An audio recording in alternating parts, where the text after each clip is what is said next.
Okay, thank you very much. So with that, we're going to close the meeting open to the public and move on to item number 8. Before we do that, I'd like to talk about the process and a kind of point of order. Our city council rules clearly state that we aren't supposed to respond to members of the public, but the mayor kind of does that on a selective basis when apparently it's to her benefit, I guess.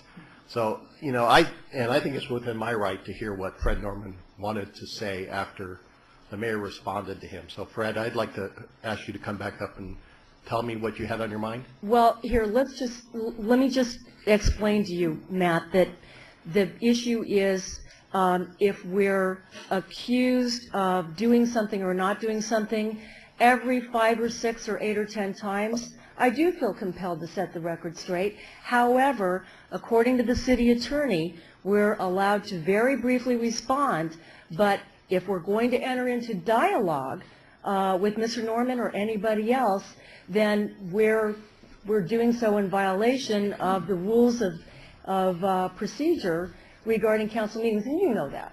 And it's certainly not to my benefit. Well, you don't need to explain the rules to me, and that is your opinion about setting the record straight. You engaged in a dialogue with Fred, but it was a one-sided dialogue. I think it's within my right to ask Fred to come up and hear what he had to say.